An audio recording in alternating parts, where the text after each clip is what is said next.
Hey everybody, welcome back to a brand new episode of Micadelic. I'm Mike Brancatelli, your you. Today's guest is my good friend Adam Aronovich. This is his third appearance on Micadelic. Go check out his other appearances. They're all good. I really enjoy always dropping in with Adam. And today we talk about his most recent project, Healing from Healing.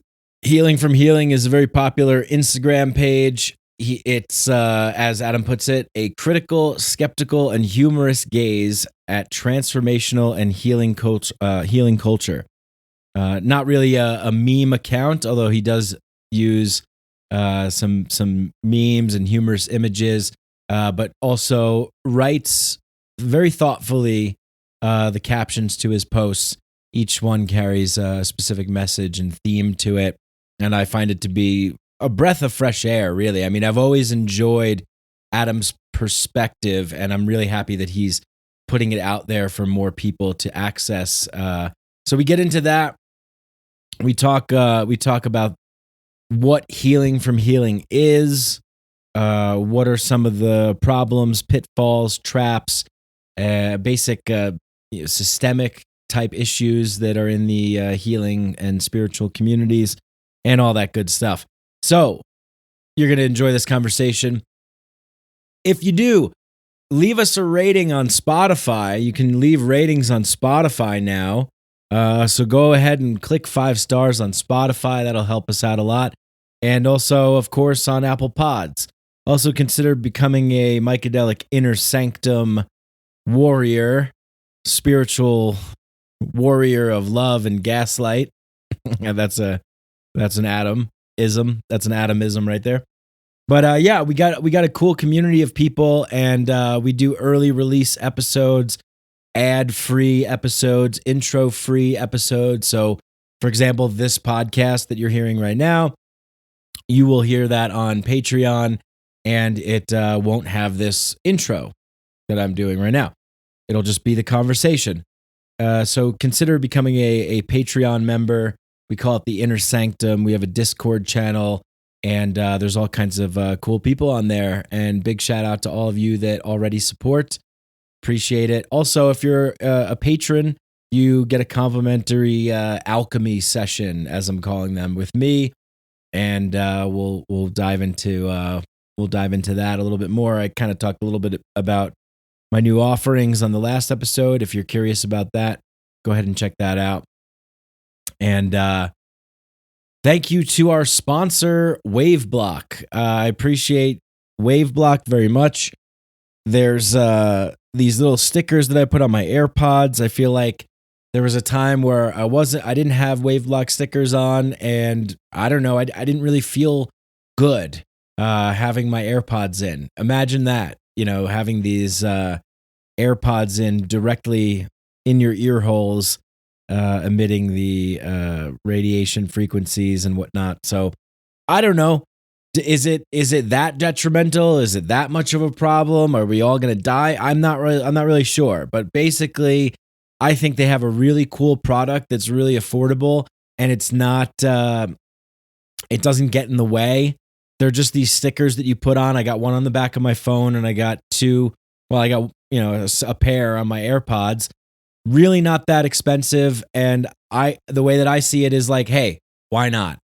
What do you have to lose? $20, especially when you put in the code Micadelic at checkout. So when you put in the code Micadelic, you get 20% off the Waveblock blocking EMF frequency radiation from our electronic wireless devices that we all have in our pockets, near our genitals, in our ears, blasting through our brain. I saw a YouTube video with a guy that had a meter, and the meter started going crazy. So I'm convinced.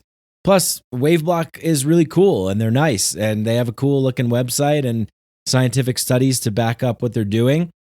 And I think with all these innovations, we always kind of put the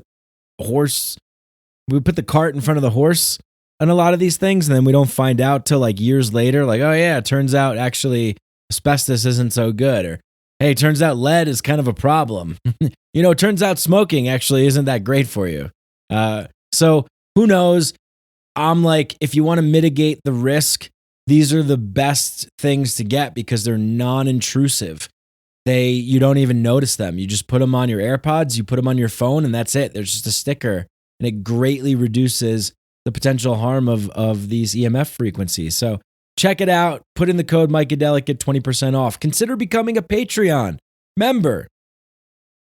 Get in the inner sanctum. Get with me and the crew over there and dive deep on some cool shit. That's my sales pitch. But just check it out. Look, if you're a fan of the show, you like this, you know what to do. Just share it. Tell people about it. We need all the help and support we can get because we're just a little independent caboose on the big train of industry trying to stay relevant in the podcasting domain. And I think we're offering some really good conversations here. So really appreciate it. All the help and support, whether it's likes, whether it's ratings on Apple Pods or Spotify, whatever you do, just know that I really do appreciate it. And sometimes when I have the capacity, I reach out to people directly. Often I do. So if I see you out there leaving a review or leaving a rating or sending me an email, also feedback is welcome. Let me know what you think. Let me know what you think about the show. Let me know, maybe what guests I should have on the show or topics to cover or, challenge some of the ideas that we're presenting on here. That's sort of the thing that we get involved with in the Inner Sanctum, and we're going to be having group calls soon, so that'll be really nice. Get everybody together and jam on some interesting topics. With that being said, I think that's everything that I need to say. All the show notes, all the links are in the show notes, show description. So Healing from Healing, the website, Adam's website, Healing from Healing, the Instagram page. Go find them. Go follow them. It's great stuff. And go support Micadelic and check out Waveblock. That being said, we have exciting things coming up with my organization, Tribe of Brothers, doing masculine alchemy work, men's work, and we got some interesting stuff coming up with that. So if you're interested in that, please email me. I think a lot of this stuff is tied together. A lot of what Adam and I are talking about, really what we're doing is presenting a place that's comfortable for people to open up to the truth of who they are in community and then support each other. And then also band together with each other to see where can we affect change as a group in our local communities. How can we help? And, tending to the part of the garden that we can touch, because we can't do it all. We can't save the world, but we can save a little bit here and there. And I think that's worth it. So yeah, check out the show notes, show description stuff. All right, without further ado, let's get in this awesome conversation with my good friend, Adam Aronovich, Healing from Healing.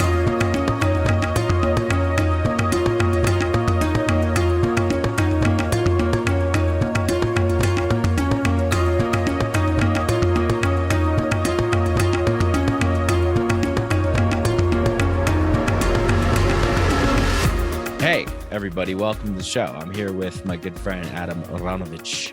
Welcome to the show. I hope I got the pronunciation of that correct. Did I, Adam? Yeah, pretty much. Depends on kind of what language you want to say it. If you want to go like the full Hebrew mode, then you go Aronovich.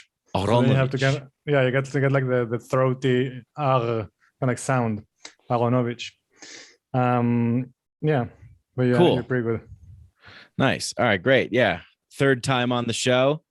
And now this will be the first time you're on the show after, I guess, I don't know, several months, maybe almost a year, working on your latest venture, Healing from Healing, which is a very popular Instagram page, also a website. Yeah, it's been almost 6 months, actually. A little bit more than 6 months. I started the page last fall.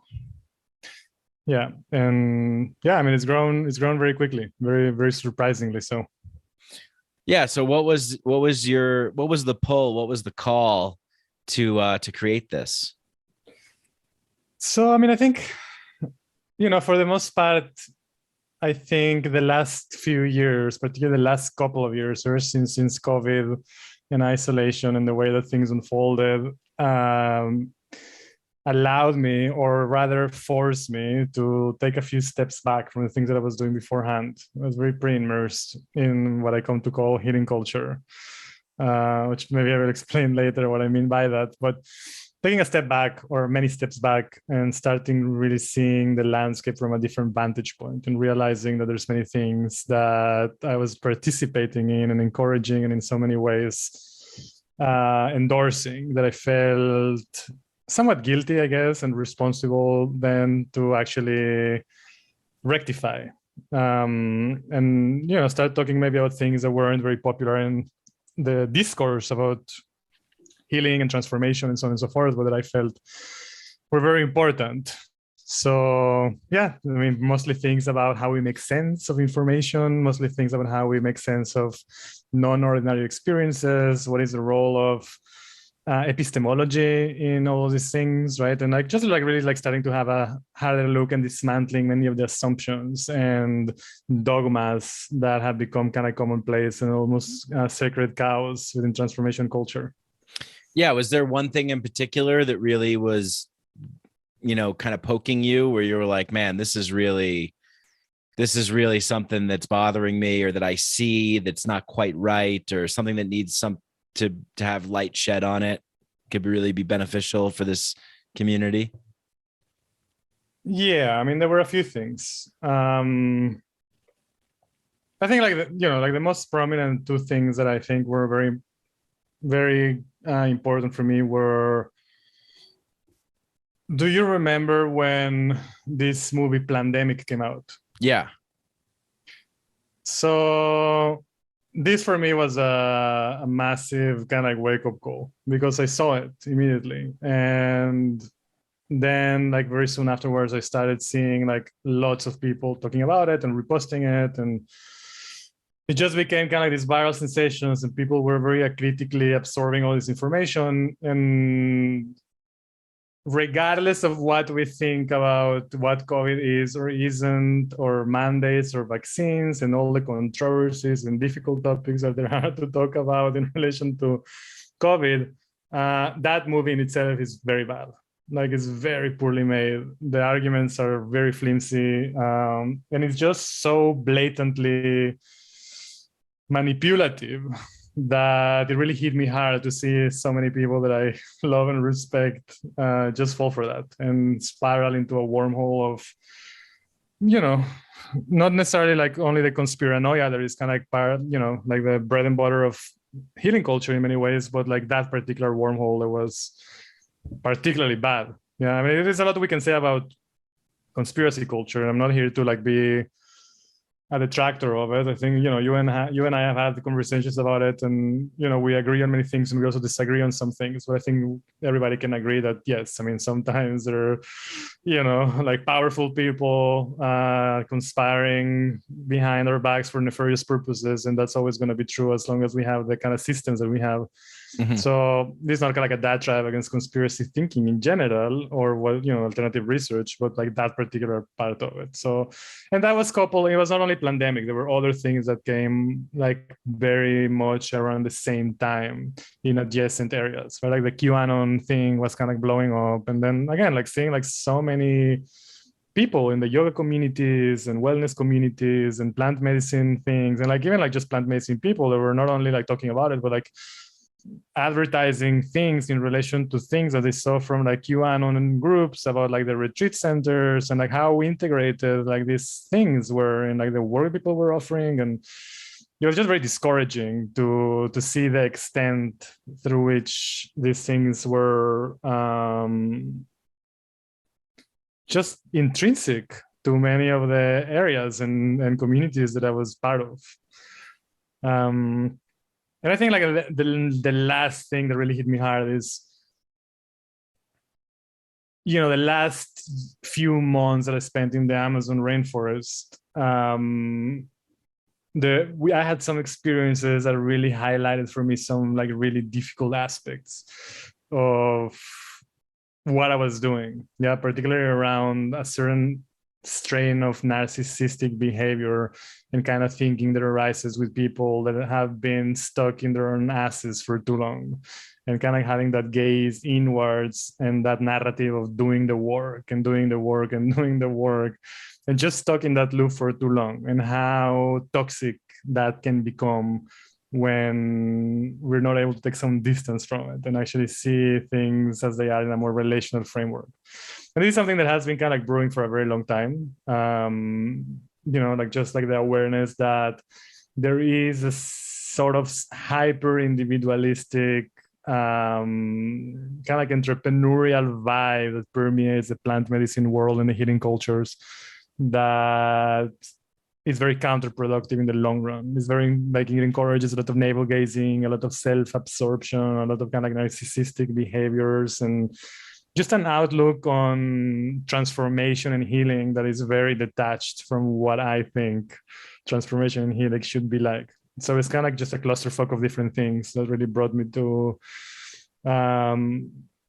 like maybe articulate things in a different way and see what the response was like. And I think that's the thing that was very surprising for me in the beginning. The response was immediate and massive. So, like the page grew very quickly. And I started getting like a lot of feedback on it, the majority of it like overwhelmingly positive, which, is always a nice thing, but it's not necessarily something that, it's nice, when people are, give you feedback and like, hey, like, whatever you're writing resonates with me and I really enjoy what you're doing, so on and so forth. But there was another dimension of it, which was a lot of people reaching out because they were going through really difficult times, because they were harmed in different ways through the things that I was describing and articulating. People that have been stuck for a long time in like really culty groups, culty plant medicine groups, culty like pop psychology environments, people that were being gaslit on a day-to-day basis by charismatic figures in the world of healing and transformation, people that, like all sorts of different people who like, hey, like, like I like really, really grateful for what you're putting out there, because it's giving me a new language to think about these things and making me realize that there's many things that aren't ideal in my situation and things that I'm doing in the communities that I'm part of. So, that was kind of like the main drive really to keep going. It was like, well, like there's definitely a sense that people appreciate it, and it's an important voice. So it's giving people the language and the courage to actually think about things in a different way. And perhaps, we can figure out a way to reform the narrative of how we address what healing is, and in a way that is not necessarily self-absorbed, but it kind of like acknowledges the intrinsic nature of being, which is more interdependent, it's more relational, it's just as based on introspection and personal accountability and responsibility as it is in mutual responsibility and reciprocity, and kind of like giving people a perspective where they can start like really analyzing not only like their own personal traumas and their own biographical difficulties and the things that happened to them, or they imagine things that might have happened to them, but actually other things, loneliness and alienation, and the way that our communities are almost kind of like becoming non-existent, and the erosion of social connectedness, and the ways that a culture that is out of balance has an immediate effect in how we feel, and the health of the environment and its links with the health of the individual. So these other things that oftentimes get invisibilized and made invisible on purpose, not only by kind of the medical industrial establishment and the psychopharmaceutical industry, but also in a lot of ways also by transformation and healing culture and kind of like the new agey strands that are very much still focused on the individual as a main unit of analysis. So that's a lot already. So yeah.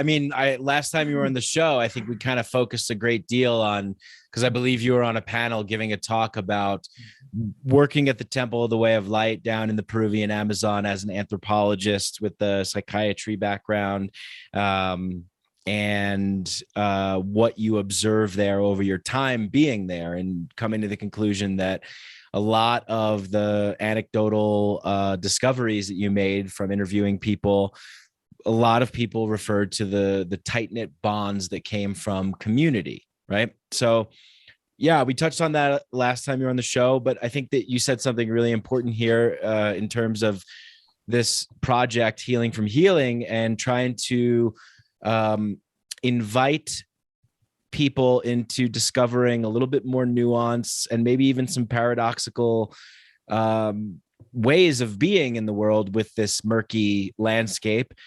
Because I think that it's almost unavoidable, or at least it's really easy to get sucked into the container that holds the culture. You know, I mean, we talked about this quite a bit, and one of my favorite things to talk about.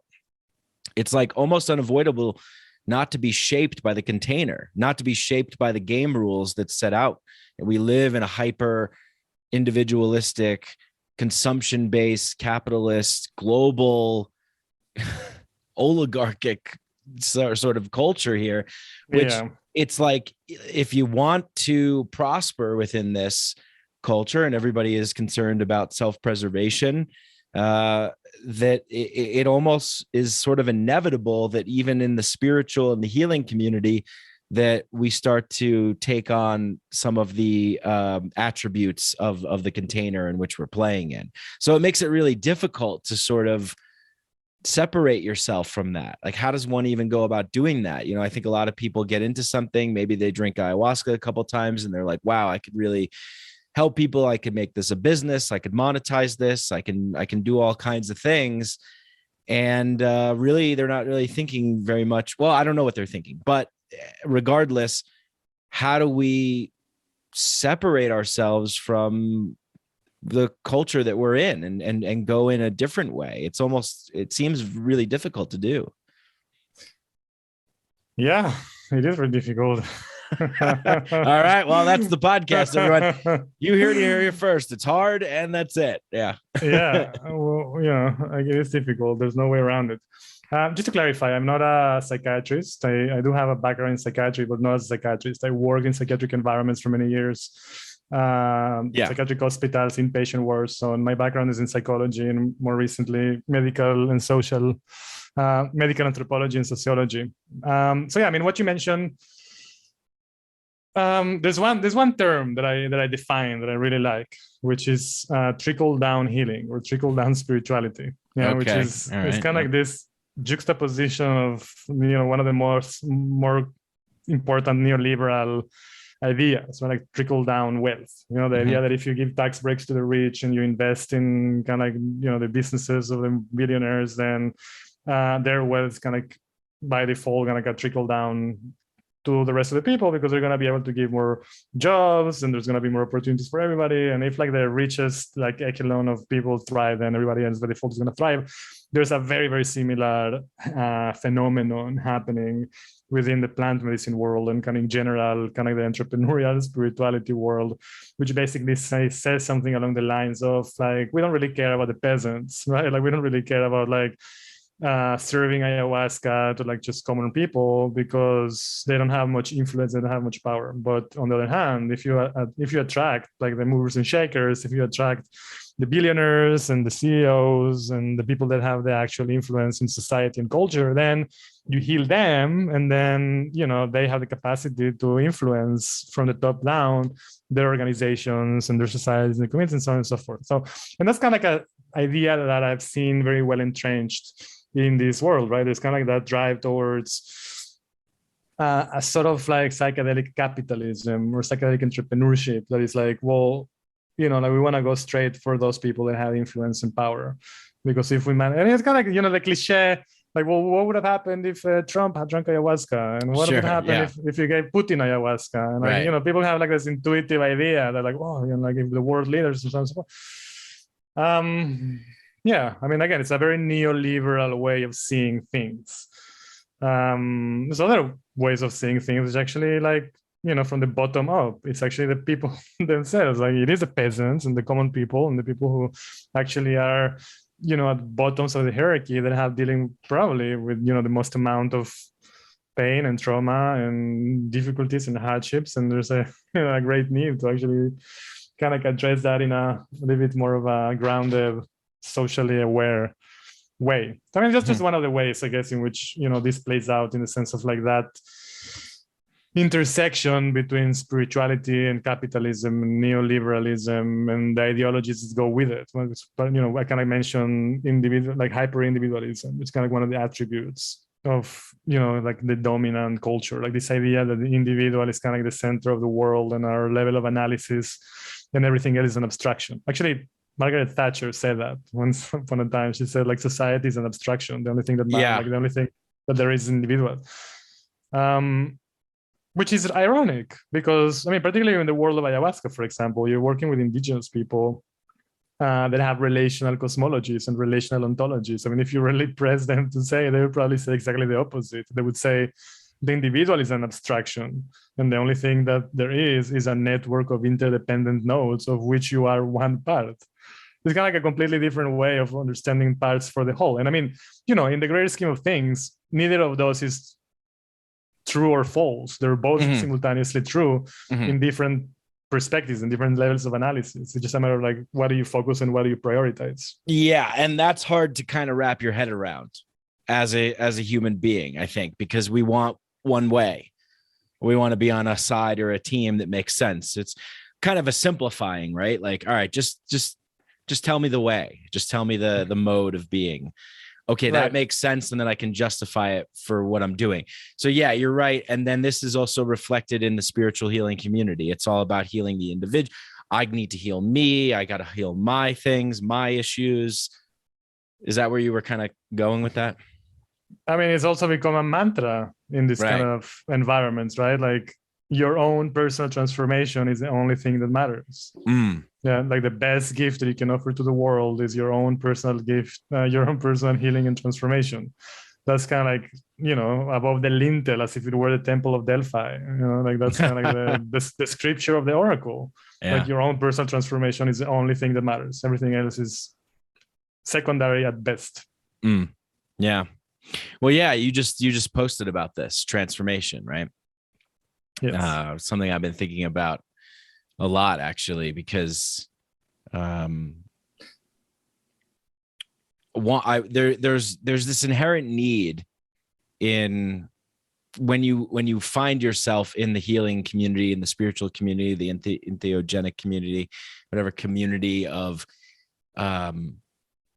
healing yourself, that there's this sort of this same kind of, and I think this is what you wrote about a little bit too. You touched on the sort of mechanism of approach is still this like individualist capitalist mechanism of consumption, where it's like I need to be better, I need to improve, I need to get to a certain point, I'm not good enough, and then it's just all on you. Can you talk a little bit more about the last thought that you had put out there on transformation? I mean, like transformation is an interesting selling point in many of these cases, right? Like, because, like this is what kind of like is that offer. This is the aspirational part of the content. It's like, this is not only about you having an experience, or, it's about like literally like you becoming a different person, a different being. It's like, it's not only about like your healing, about certain things, like a full-on transformation, as a metamorphosis. It's, like you're becoming. How many times have you had facilitators kind of like in some way or another kind of go to the same metaphor of like caterpillars becoming butterflies and so on and so forth?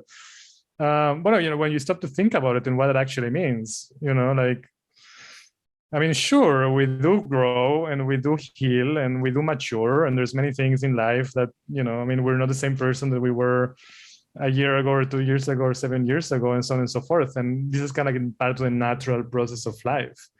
But the extent of the transformation, that a person radically altering who they are and what their identity is, I mean, these are things that are very postmodern, in my view. Yeah, like I personally think that we have to be very careful in how we frame things, that we're, because then what happens is we might end up doing more damage than actually we're helping, because we end up like spending a lot of resources, like just managing expectations. And this is something, for example, one of the good things I think that happened from healing is that I started receiving a lot of inquiries that people that wanted to figure out like other ways that they can continue their healing path with a different framework, because sometimes not only because they felt stuck, or sometimes because they felt like really manipulated, or because they felt like they were, still stuck in some ideal that was sold to them that wasn't really realistic, and they wanted to kind of figure out what was it, if it was like their problem or the framework they were given wasn't ideal.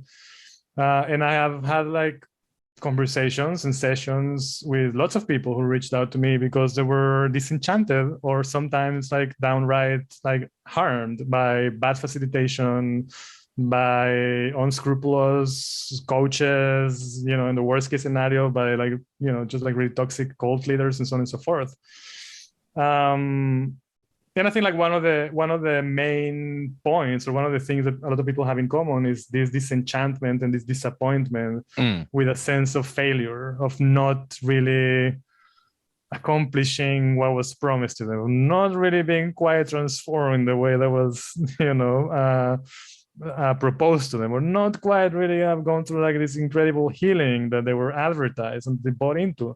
So when you're advertising retreat centers or workshops or coaching sessions or plant medicine ceremonies or whatever it is, and you're saying like, like come transform with us and come like become a different person and come heal, and like, like sometimes a lot of these people are people that are in suffering a lot. A lot of these people are in the last legs of, they tried everything that there is in the market to deal with anxiety, to deal with depression, to overcome whatever limitations they had, and, because of like psychic suffering. And then, it's not rare that people arrive to a ceremony or a retreat like, this is my last, this is the last thing that I have. Like, I'm on my last leg, this is the end of my rope. And if you don't deliver, like what happens then? Like people are left worse off because at least they had hope before that, and now even hope it's gone. So there's a lot of kind of like innate dangers in overblown expectations and unhinged kind of like just like false advertising in many ways. And again, like like both of us have experience in these things, so we know. I mean, so a lot of people do get a lot out of it, and a lot of people do experience like an incredible change that, like after many years of depression, anxiety, and trying many things, they do kind of, drink ayahuasca or eat a mushroom or do a session or something, and they feel something new that kind of like leads them to an actual kind of like longer term transformation where they do feel that, like this saved my life. I mean, this is a very common story, right? Like, oh, ayahuasca saved my life, or so on and so forth. So, I mean, again, I just kind of keep trying to go back to finding balance in things. I'm not I think it's very important not to throw the baby with the bathwater. And the reason why we're talking about these things is because they are indeed very powerful, and they are indeed very helpful, and they are indeed incredible tools that do have incredible potential to help a lot of people. But I think right now we're in a stage where we mainstream them, ayahuasca, mushrooms, LSD, like everything is on, the popular media. There's books about it, like everybody heard about it, like there's a lot of hype about it. And now we're kind of like feeling the pendulum swing back into a sort of center. And like, well, I mean, for a long time, these things were demonized for whatever reasons. They were pathologized. They were kind of excluded from the, discourse about what, tools and therapies we have for helping people who are in extreme, suffering, and for all sorts of different things. And then we kind of created this hype, and we legalize them to some extent and decriminalize them in some places. And then, we're trying to backtrack a little bit and figure out, well, yes, but there's also risks involved.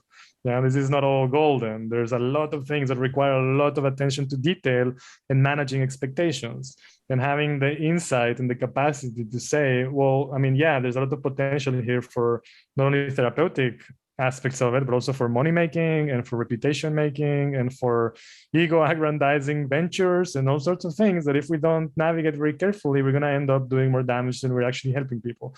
And I think what we're seeing now in the last couple of years, at least in my circles, is kind of like that process of taking a step back and saying like, okay, well, I mean, we knew these things were helpful. We knew these things were important, but also we kind of like push them a little bit too soon and too quickly into a discourse where now it's become a little bit of a liability, because we're not talking about the risks, and we're not talking about the potential pitfalls, and we're not talking about the potential traps. They're not only psychological, but emotional and all sorts of different ways. So that has become one of the things that I do, working with people precisely who went into psychedelics or went into plant medicines or went into all sorts of things thinking that this was an incredible thing to do. and for whatever reason found themselves worse off than they started. Whether because of, again, I mean, many of them because of like culty environments and like the catastrophe that is, the kind of like social rebound that provides for people. And also different things. So yeah.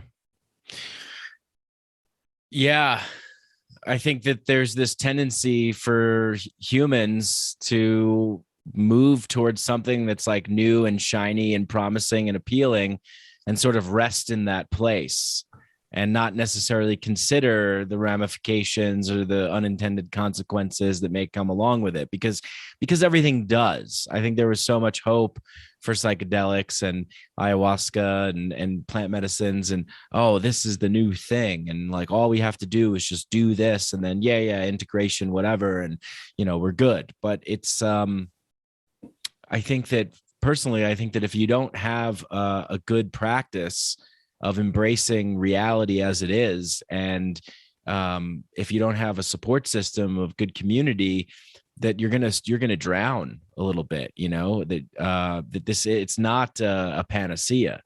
I mean, certainly. See, this is the tricky part. I think that it's like there's so much hype around this healing culture with entheogens that the nuance gets lost, where it's like, hey, what we're saying maybe is like, if you are suffering and you've been on SSRIs and you've got a whole host of like side effects that come along with that, now you're on 7 different kinds of medication because of it, and you're really not where you want to be, maybe this could be a better option for you. And I think that people attached to that, I imagine that maybe a lot of people attach to that as being like a holy grail kind of thing, where it's like, okay, all I have to do is do this. I read Michael Pollan's book, and now I know, that there's a whole new world out there for me. Let me get into that. I mean, I'm kind of equating it also with just like the long history of humanity and how we have a tendency to run up the credit card and then go, oh shit, I forgot I got to pay for that. Right. So, I mean, the way that I see it is that it's not necessarily, I mean, I think like the main issue or the main problem is the framework that we give people, like the narratives that we tell about what these things are for. Okay. Right. The narratives that we say about like how to use them, what are they for, like the story. I mean, a big part of the set and setting that oftentimes goes a little bit unacknowledged is the actual narrative, right? Like, because when you frame something in a certain way, you're priming a person to experience those things. I mean, you can see that like, with ayahuasca, it's very easy to see. I mean, even just like the kind of metaphysical images and encounters with entities that people will have is incredibly influenced by what story are you telling about it, right? Like if you're in a rainforest and you're kind of in a place where the plant spirit narrative is kind of very prevalent, and like we was talking about it, and they have dreams and they talk about this plant and how they show up and what they look like and what they told them and like what indigenous people like present about it and so on and so forth, then it is very, very likely that when a person has an experience that phenomenologically feels like they're in the presence of some external intelligence, and they kind of like maybe have form, and they're maybe communicating to them, and they maybe have like a certain quality that reminds them of something, like the world of meaning that they have to make sense of that encounter or that experience, regardless of what the phenomenology of it is, will be the story that we're telling about it. So they're going to interpret it in that way, very likely, right? So they're going to come the day after and going to be, I had like this experience, and instead of like describing what actually happened, they're going to tell you this story about like this plant spirit that they met and what they told them and like what that meant for them and so on and so forth. Different environment, like Santo Daime, for example, also the same substance. By the end of the day, they're kind of like drinking the same thing. I mean, very slightly different compositions and different intentions, but the cosmology, the ontology of that particular group is very different. It isn't necessarily about like mothers and owners of plants or plant spirits and so on. It's about like Christian and Catholic iconography and saints and virgins and maestros and so on. And a person is going to have like the same, I mean, I think that's speculation. But it's very likely that a person will have a very similar experience in a phenomenological perspective, where they have like this encounter with this intelligence that is telling them things and it feels very meaningful. And they're giving them information, but it's not going to be the spirit of Insana is going to be, the Virgin Mary, because that's the world of meaning that they're drawing from, to interpret what is in its essence an ineffable phenomenological encounter. So, and that can apply for everything. Whatever story you're telling about things, that's going to create a framework through which people interpret what they're experiencing. So, all of that to say that whatever framework we're presenting for people is incredibly important. Experiences don't happen in a vacuum. I mean, we tend to, think, like the plants have their own agenda and have their own spirits, and, you never know what you're going to get. Okay, to some extent, but also to a great extent, we can predict things according to what framework people are being given. So the main narrative, the main story nowadays in healing culture is again, the only thing that matters is your own personal individual transformation and healing. You have to look inwards. The inner gaze is the only thing that matters. You have to process your childhood trauma and unearth all of the different things that happened to you when you were a kid that are the origin of all sorts of different patterns and behaviors, and why you are the way that you are because your mom didn't hug you enough when you were a child and you weren't given enough warmth when you were 3, and so on. Everything draws back to kind of a very simple explanatory system that is very psychoanalytic but highly individualistic in its essence. Yeah. And that's an extremely unique new way of understanding what these things are that arises in that intersection between popular psychology, kind of new age spirituality, hyper-individualistic consumerist ethos of neoliberal societies. When you look at what is ayahuasca?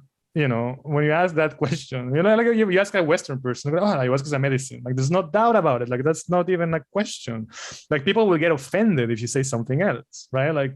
It's a medicine. That's not a drug. That's not a substance. That's a medicine. So, we have this ongoing kind of very intense medicalization, which in my perspective is very unfortunate because very reductive. These things are so much more than just medicines in the sense that most people understand them. Because there's also this idea that unless you're doing something that adds value to your life in a productive way, then you're wasting your time, right? You have to always be doing something. Right. And I mean, that's got to be influenced by our culture, though. That's got to be influenced by sort of the powers that be that set the game rules, because, we could say out loud, proud and publicly, hey, this is medicine and this is helping people and this is healing. Exactly. And if we just focus on that, then that's okay, because who's going to deny that? Right. Exactly. I mean, that was exactly the strategy, the psychedelic renaissance kind of adopted since very early on. It's we're not gonna do the countercultural thing that people in the 60s, we're gonna go through a highly medicalized channel where we're gonna make the argument that these things are valuable, not because they're fun, not because they're disruptive, not because they're potentially revolutionary, not because they increase our sense of empathy and connectivity with each other, not because they enhance our creativity and give us deprogram us from culture. No, we're gonna do that because they help heal trauma, and they help heal all these different maladies of civilization, right? That are very, very, very specific. Yeah, and they can make you more productive as well, because you're not going to be you're going to be more, especially in the microdosing community. Right. Exactly. You're going to be a more productive and efficient citizen worker. Yeah. I mean, our kind of dominant economic systems have that incredible capacity to absorb and appropriate anything that is potentially disruptive and revolutionary and repurpose it to its own ends. That happened pretty much with anything that has been good and and healthy and potentially disruptive. It's we're gonna find a way to declaw it and de-teeth it and kind of take away all the potentially tricky things and resell it to the people as another commodity that is not really dangerous or truly disruptive, kind of controlled opposition kind of mentality, right? We can still incorporate this in a way that doesn't really threaten the status quo, and that's exactly what's happened. And what's happening with ayahuasca, with plant medicines, is a continuation of that trend, where the medicalization narrative still plays out exactly into the hyper individualistic kind of neoliberal mindset, where we're just gonna address our anxiety and we're going to address our depression because we have this plan. It's kind of a huge band-aid that you put on basically so you can go back to whatever life you were living before that, go back to work, resume productivity, and increase your quality of life. Obviously, I mean, that's a very valuable thing. I mean, nobody's arguing against the need for better options for people that are suffering from anxiety or depression or all sorts of different neurotic or psychiatric issues, which can be extremely debilitating. And, Mm-hmm. but by the end of the day, when we reduce these things whose potential is much wider to a medicine, and we call them medicines, and we push the narrative that this is a medicine and that this is a healing process and so on and so forth. I mean, how many times have you heard in these environments, like, well, we're not here for tripping, we're here for healing, right? Like, we're not here to trip. Like, we don't want here just like psychonauts tripping. We want people here who are really committed to the healing work. And I mean, I get this sentiment. Right? It's an important sentiment, but it's also a very misguided one. Sure. I'm gonna tell you something. Yeah. Some of the most important, significant experiences that I ever had with psychedelics that were really, truly transformative, happened in a fucking dance floor, with 2 tabs of acid in my body, dancing my ass off for 20 hours straight in the Function One speaker.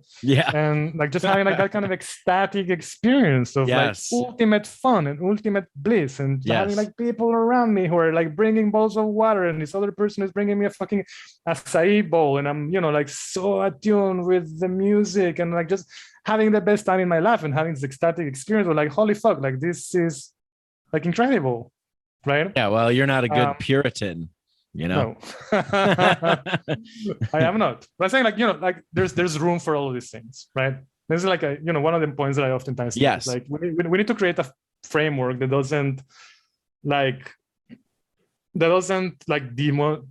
demonize or diminish from the importance of what these substances can be outside of the medicalization framework, that we can still make room for understanding that in their essence, these are much more than just tools for introspection and tools for unearthing whatever fucked up thing happened to us when we were children. I mean, there's so much more scope to what these things can provide. And I think like the most important part of it is that the most important things actually are not the individualistic ones, are not the introspective ones or the insightful ones and so on. It's actually the relational ones. I think like at least in the sense of like my perception of how ayahuasca, for example, is so important in Amazonian communities is because they see it primarily as a relational technology.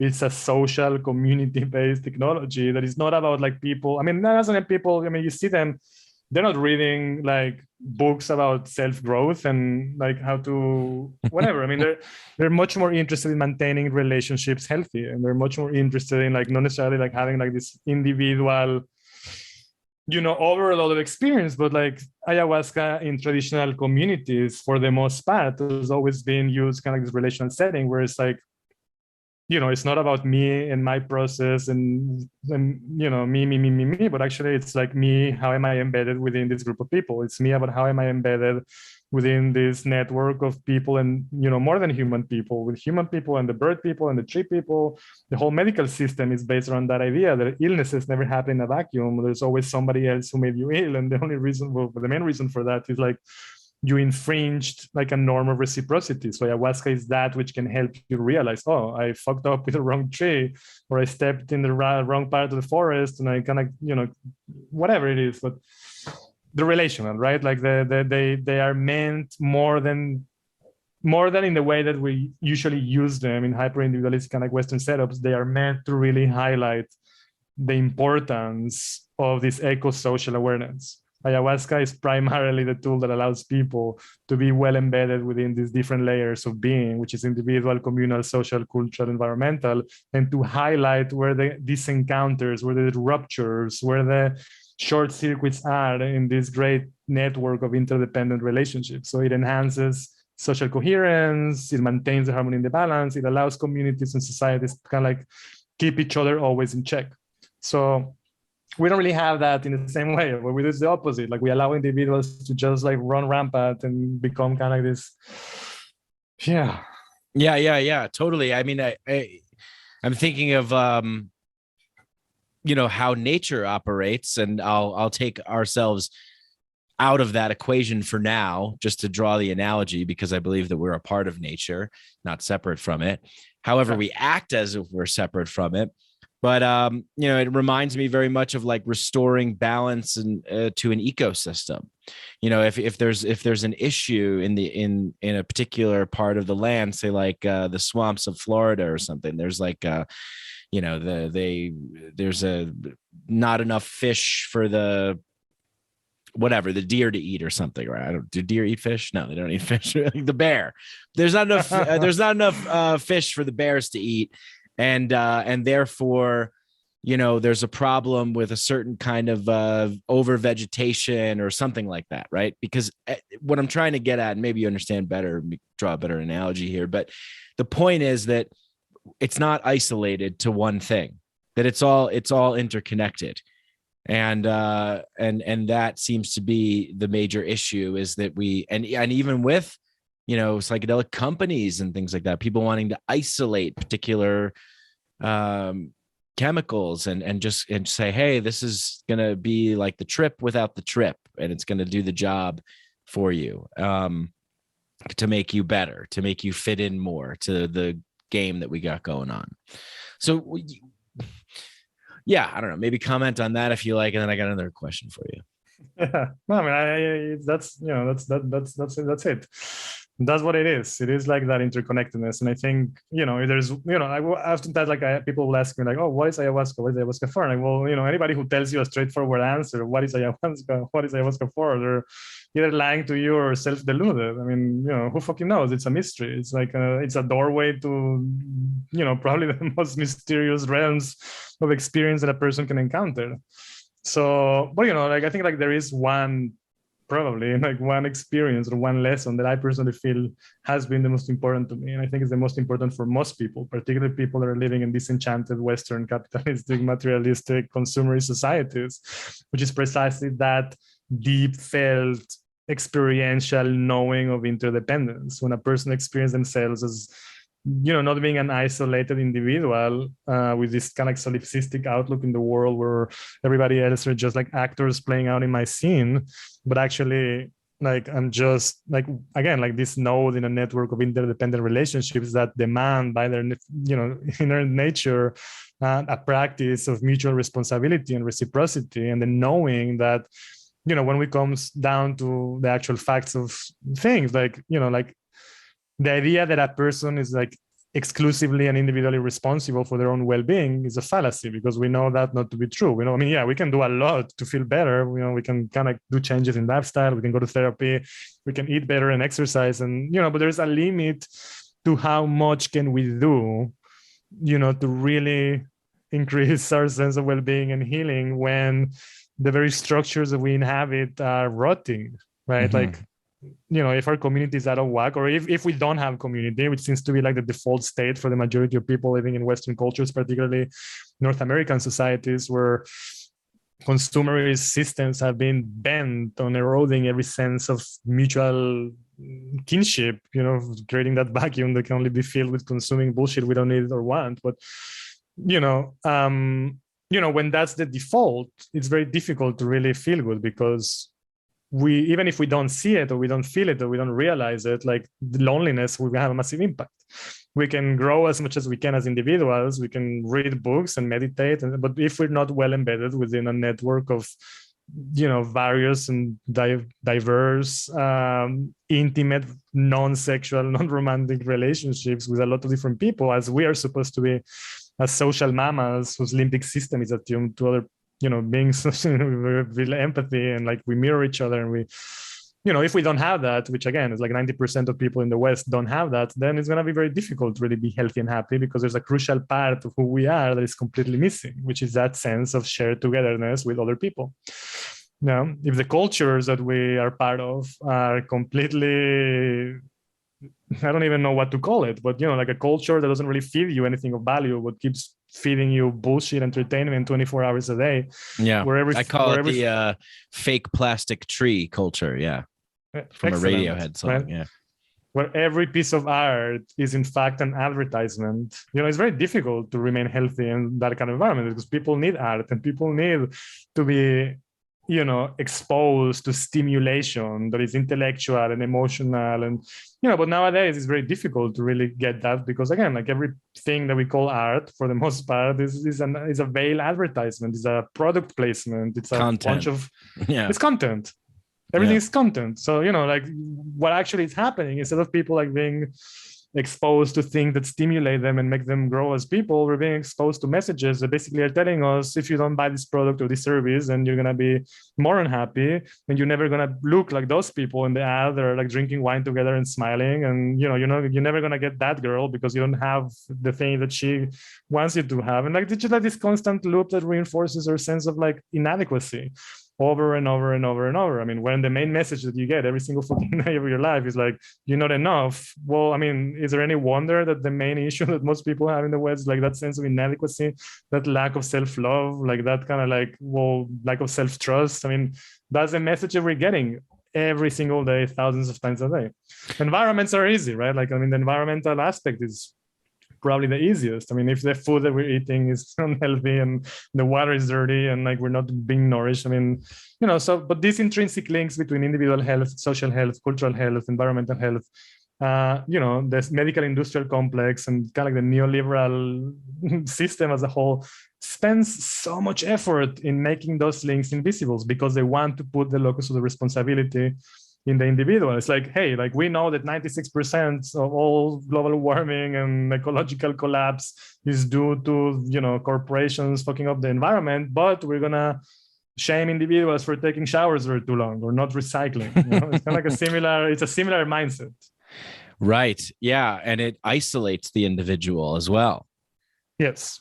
It's very isolating. And yeah. And then through that isolation, there's a loss of meaning in life and also disconnection from empathy, right? Because now it's all about what can I acquire? What can I gain? How can I improve myself in this vacuum that's not real? It's this artificial consumerist pipeline to keep the machine running. So with all this pressure put on the individual, facing this giant machine, this world devouring monster, it seems to me that the individual has to come to some kind of realization that this is happening and then take action as an individual to try and be a part of a different story. Well, how does one go about doing that when we're so bombarded with all this other stuff that it makes it almost impossible to see other avenues? Yeah, I mean, that's the $1 million question, isn't it? Like we identify the problem, but what is the prescription then? I mean, I know you're fond of Charles Eisenstein, right? And like this kind of like line of thinking, like like we need a new story, like moving out from the story of separation and so on. And I think like like that's there's a lot of truth in that. I think that we do need to have very mythologies, and we do need to come up with different frameworks through which we make sense of experiences that are more aligned with the reality of being in this world. Like all of not all of them. I don't want to be like totalizing, but like the majority of stories that we tell about our place, I mean, who we are and what our place in the world are very detached from what I think many people feel intuitively to be more true. Again, which is like much more about shared togetherness and interdependence, and about that kind of like way of being in which we're all mutually responsible for each other in a sense. And like that idea of like the self-reliant, independent person that's kind of like become the American dream, right? Where everybody's so, push towards like that self-fulfillment and entrepreneurship, and like I'm gonna be independent and I'm gonna be self-reliant and I'm gonna be, there's always that's like the dominant story you're saying. Yeah, that's kind of like the bullshit dominant story of like, pull yourself out by your bootstraps, like you got this, hustle and grind, make it happen, that kind of story, right? But the real story is, I mean, the real story is that it's a fantasy too, right? Because nobody, by the end of the day, is self-reliant, and nobody is independent, and nobody can, like survive or thrive without like paying attention to the millions of different ways in which we're constantly depending from each other. I mean, if you think about like just like the very basic things, it doesn't matter how much money you have, it doesn't matter like how much wealth you have hoarded. There's gonna come a point where, if you can't produce food, or if you can't like figure out how to clean water, or I mean, there's so many things that we are dependent on, chains of supply and work that we have so little awareness about, like the dependence that the modern individual has on millions of other people doing all sorts of different works and things moving around the planet just to get like a fucking strawberry in the supermarket is mind-boggling. Yeah. Right? Yeah. There's actually a great video on YouTube where a guy sets out to make a sandwich from scratch. Yeah. And it takes him, I think it costs him like $600 to make this sandwich. Yeah. Yeah, exactly. So, but wait, hold on. Hold that thought for a second. Can you, yeah, one second. I'll be right back.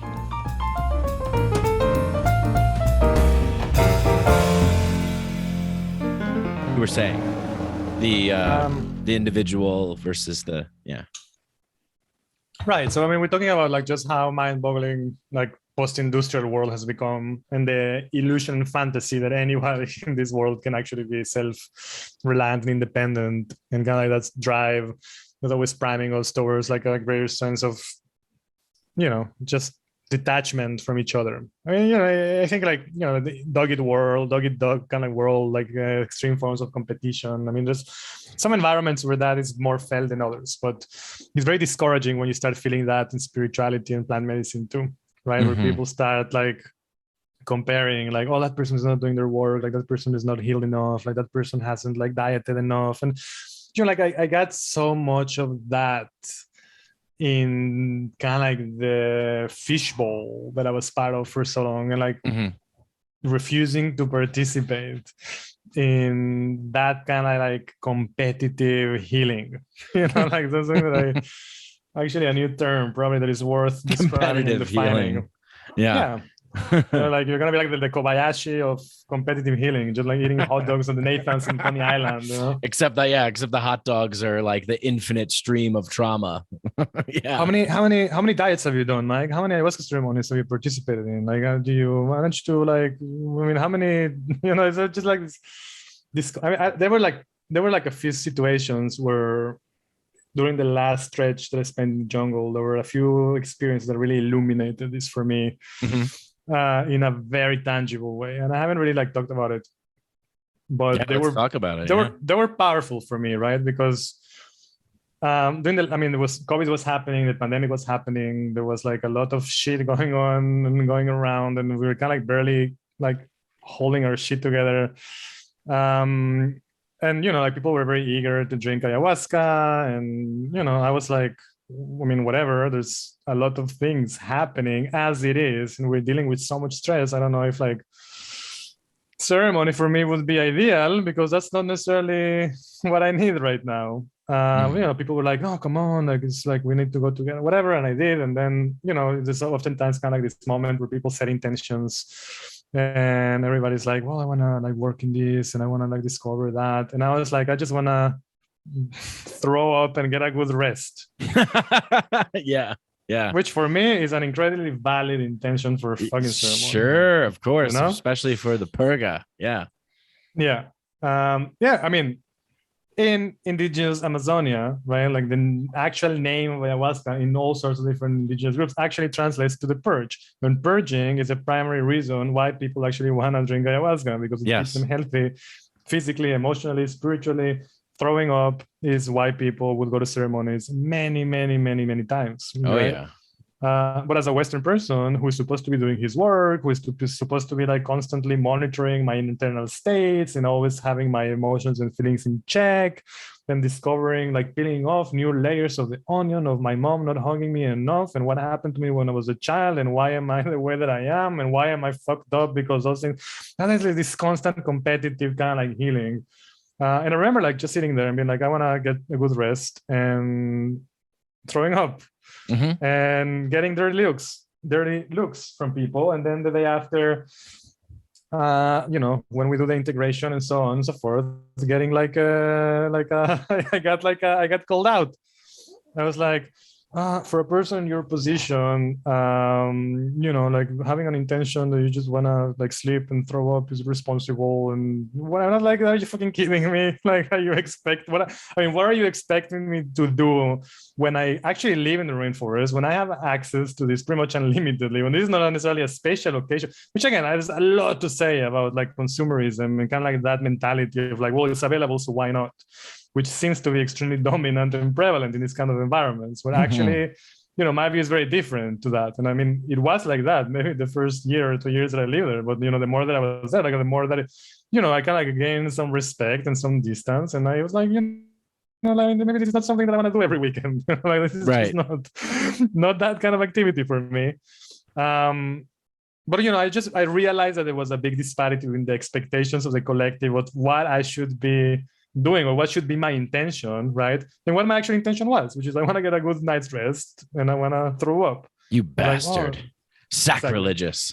That was not an isolated incident. That was just the one that really kind of like the straw that broke the camel's back when I realized that there was something very toxic in the dynamics of how we approach what healing means and what growth can be and what kind of framework are we providing for the use and oftentimes abuse of these substances. I mean, there's kind of like this idea that maybe because psychedelics are not addictive or plant medicines are safer, then there isn't really a potential for abuse, but there definitely is. And I think a lot of that abuse is not necessarily like physiological addiction or any of that, but it's definitely like an over attachment to healing culture and that kind of like twisted appreciation of what life is about, where a person's life becomes basically a project of the self and people become entrepreneurs of their own growth.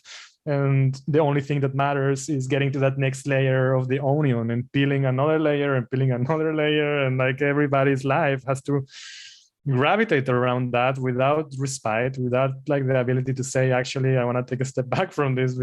And actually, after I left and I spent a few years like doing other things, and like to this day, I'm having a really hard time actually writing about it. Like I have shitload of interviews to transcribe and a doctoral work that I need to finish. And it's just become really, really difficult for me to do that because I feel like physically sick sometimes when I start thinking about it too much. And I feel like that distance was incredibly necessary for me to actually be able to gain the right perspective. Like I was too much immersed and too deeply and heavily invested in something that ended up not being healthy for me. And having the right distance for it kind of allowed me to actually see why and understand what it was. I mean, again, like I have nothing but appreciation and love for most of the people that I met in the last 4 or 5 years in the institution and the opportunities that were offered. But I do have a lot to say, not necessarily about the place itself, but about the culture of which it is part and the values and ideas that it perpetuates and, in a sense, kind of like champions. And I think this is not necessarily about that place at all or the people in it, but something much larger that is a cultural movement, that is kind of like a social movement that is really out of balance in relation to understanding what is the role of individual healing and its relationship with the collective. And this attachment to the idea of something being on an altar of the sacred and you do not disobey that to me, as soon as I sense that out, I know that I'm not in the right place. Because if you don't have a sense of humor, if you don't have a flexibility, then you're mimicking the dominant culture and its rigidity. Right. And what good is that? And then, as you were talking about, it's onions all the way down. Like you are just getting trapped in another carrot on the stick, which is you are never going to uncover the infinitesimal, unfathomable amount of things that shaped who you are today. And you can go on that journey, and coaches and therapists and whoever are facilitators are happy to take you there as long as you keep paying for their services. Right. And it's yeah, it's as Cho Young Trumpa has said, like everything can be converted to ego's use, and certainly this is not above that. You know, this Yeah. we're right smack dab in the middle of it. Yeah, definitely. And I think there's something more insidious than the economic aspect. Yeah, I mean, I don't think like You think there's something, you think that there is something more insidious than the economic? Okay. yeah. Like I don't think the economic incentives are the most important for other people. I do think there is something rather unique, let's say about the ayahuasca scene, for example, where people who go into it as entrepreneurs are not necessarily absolutely driven by money. Yeah. Okay. It may be a lot of embellishment in the narratives that they tell, and there may be like all sorts of different distortions and so on. But by the end of the day, there is a sense of purpose, right? Like people Savior complex, yeah, ego, definitely. power. Absolutely. Yeah, I mean, a lot of that, and some of that also like perhaps genuine to some extent. It's like I did something that really helped me, and I want to offer that to other people. In the most basic sense of things, like I want to be of service, to others about something that was helpful for me. I think there is an element of that, or I think that pretty much has to be there if a person really wants to like, kind of take an enterprise of that magnitude. But yeah, I mean, all the other things that you said definitely will also be there. But I think like the main failure really is a philosophical failure. It's a failure of framing things in a certain way, right? It's a failure of understanding what humanity can be, or what is like, kind of like the existential questions of what is life about, and what is a person about, and what is like the meaning of life in some extent. Yeah. And I think like there's something about like healing culture that provides that for people in the same way that religions would do, right? On the same way that the nation state would do, right? Like I mean, if you think about like the history of like meaninglessness, like religions always have kind of like that thing, right? Like, well, I mean, this may be out of whack and completely incoherent because who the fuck knows what actually happened. We're telling you a story doesn't make any sense, but at the very least, you can come to worship every week with a lot of other people, so you can have a sense of community. And also, you don't really have to think too hard about meaning of things because we're giving that to you, right? So as long as you go along with this crazy metaphysical nonsense, at the very least, you get the comfort of community, and you get the comfort of like some sort of certainty about existential issues, so you don't have to think about that. And I think like that's a trade-off that a lot of people do, right? It's like, well, I mean, I don't know if this makes any sense, virgin birth, or like prophets talking to burning bushes, or whatever the fuck that is. But at the very least, you get, that you're part of a group, that you're going to be taken care of to some extent, and that if you have existential questions, then they will be provided for you to the best of their ability.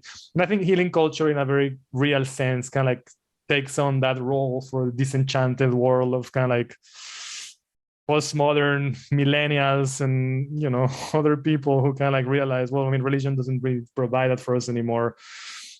And the other narratives that maybe provided that for our fathers don't make any sense too either, right? Like there was kind of like, religion kind of like faded, and then there was a nation state, and they were like, well, you don't want to be a good Christian, but perhaps you want to be a good patriot, and you want to go and serve your country and fight and like, be a good soldier. And people were like, all right, well, let's try that. Maybe that can give me a sense of purpose, and I can fly my flag and like, put kind of stamps in my car and like feel happy about it. And people were like, well, maybe that isn't ideal either. So, what's next? And then kind of like capitalism came along, and they were like, well, you want to win at capitalism, and you want to be like the monopoly guy who buys everybody else out, and you hoard money, and people look at you and respect you.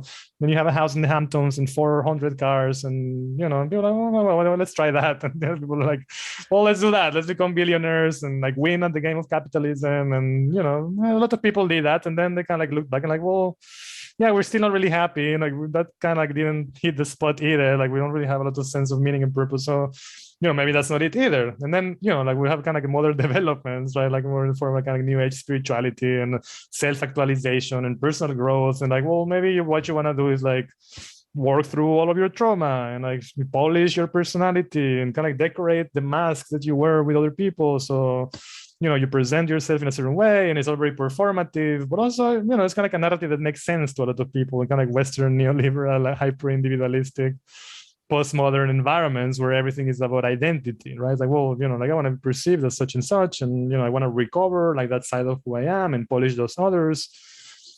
So I think healing culture is stepping into that role in a very good sense, right? Like we're going to give you this great narrative where the moral imperative is for you to heal from all your trauma, and grow as a person and do all of these different workshops and do all of these different kind of like large group awareness interactions such as landmark and so on, so you can like really dive deep into the source of the trauma. So it's kind of like this endless, again, like, because by the end of the day, this is endless, this is never end. It's like what you said, it's an onion that has infinite layers. There's always going to be another layer of the trauma. There's always going to be another thing that happened to you. Why?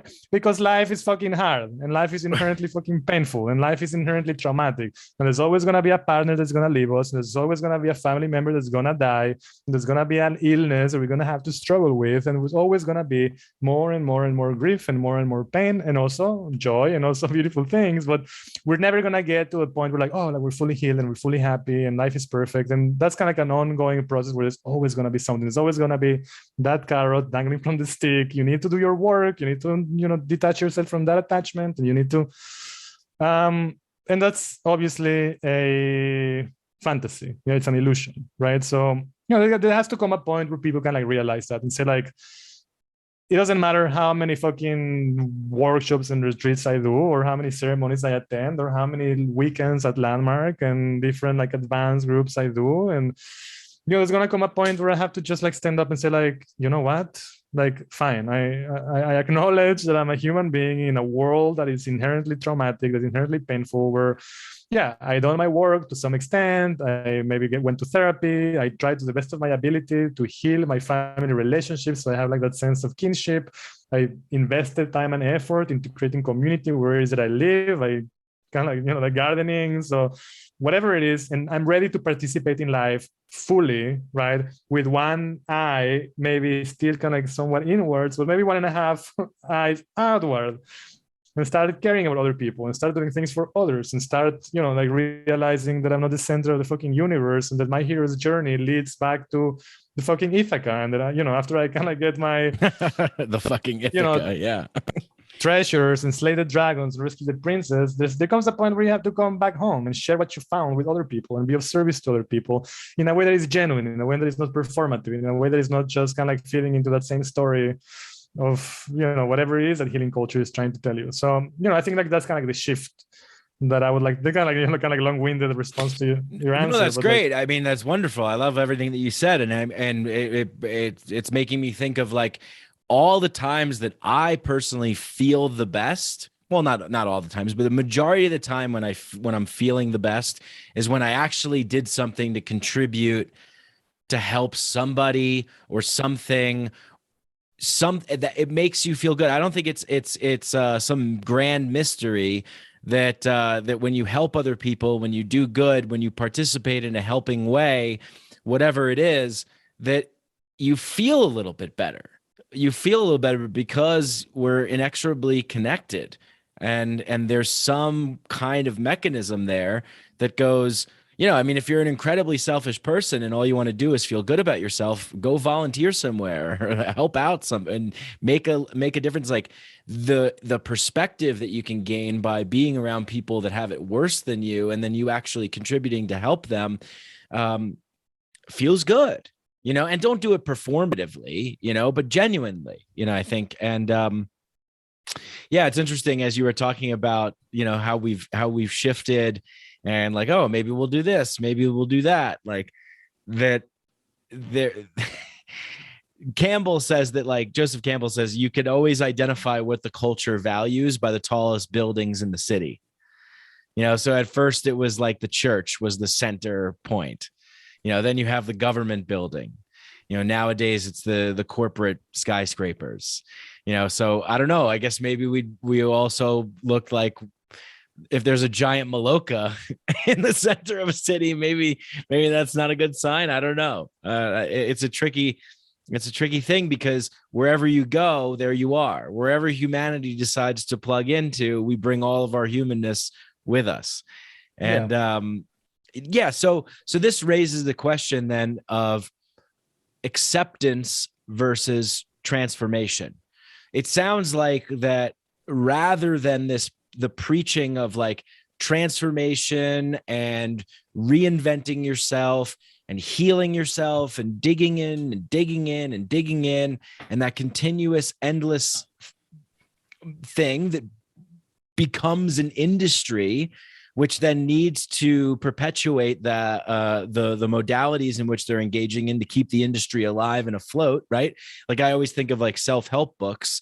It's like, well, if these books were actually really doing anything, then people wouldn't need them anymore. But there's a whole industry of people that continue to attend Tony Robbins talks and summits. And obviously we know why. It's because the sense of community, you see the same people there, you're invested in something, there's a sense of purpose, meaning, you can anchor yourself into a feeling of connectedness with yourself and others and what you're doing.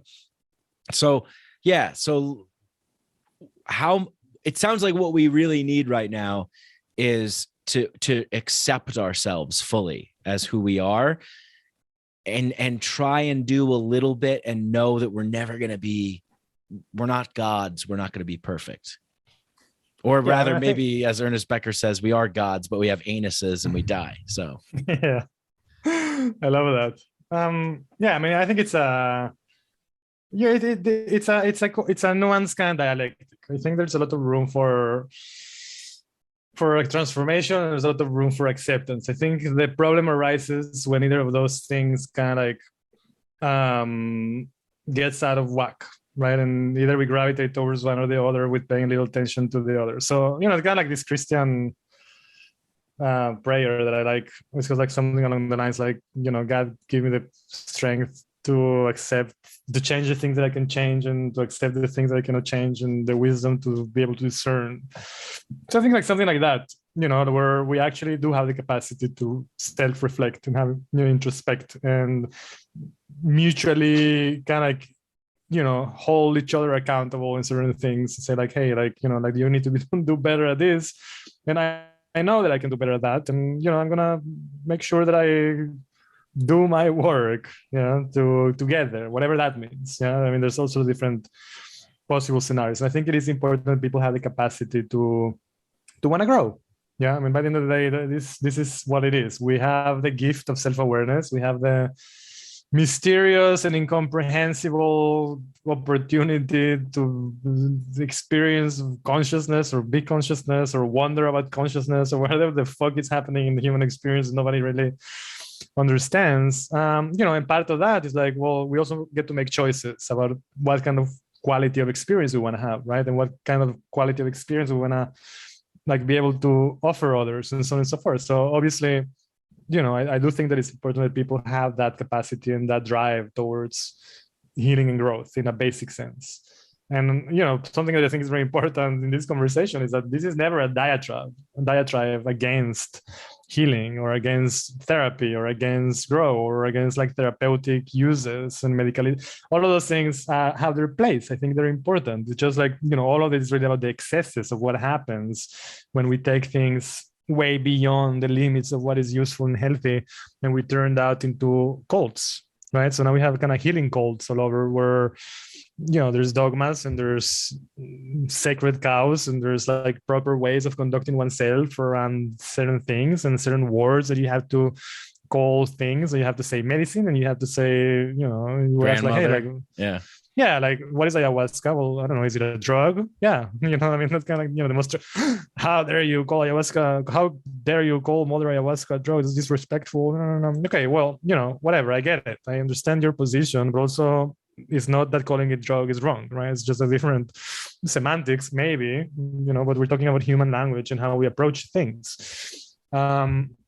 Anyway, maybe not the best example. I think like the point is like just there is points for transformation, growth, healing, like all those things. I think it's important that there are people who dedicate their lives towards creating the best environments possible for people to really be able and feel safe and dive deep into whatever it is that they want to do. And like those sort of things are important. But I think it's very important too that we do have much better ways of articulating purpose, and articulating, kind of like the narratives that underlie these places, and the narratives that we tell about what this work is about, and the narratives of, ultimately I think it's about, like the narratives that we're self-reflective about what are the ideological kind of like precepts that oftentimes go unexamined, that make their way into all of these things without ever really being giving a second thought, right? Like there's so much that, healing culture, so much of healing culture that comes from like really wonky,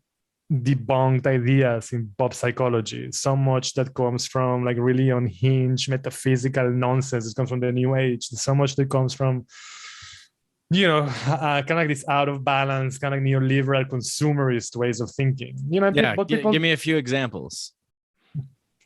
well, I mean, the neoliberal part is really just kind of like that race to the bottom of trauma, right? Like, well, I need to like devote all these resources and energy into like my own process and my navel gazing and my self-absorption and me, kind of like that.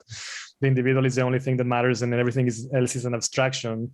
That's kind of like one of the staples of healing culture. I mean, not for everybody, not all the time, but for the most part, it is kind of like understood to be an extremely individualistic, personalized process where, again, like that kind of like cliche, right? Like the only thing that matters is your own personal transformation and so on and so forth. So that's kind of like, in consumerism, which is very easy to see, like you have like all these retreats and all these ceremonies, and there's always kind of like somebody selling you something, and if you don't really realize it, they're already kind of like, well, integration sessions and coaching, and you gotta do more retreats and more dietas because one is not enough, and whatever it is that you want to achieve, like if you want to like heal from that, then you have to spend a month, and then that's not going to be enough because there's always somebody else, something else is going to come along, and maybe you ate something you shouldn't, so you have to whatever.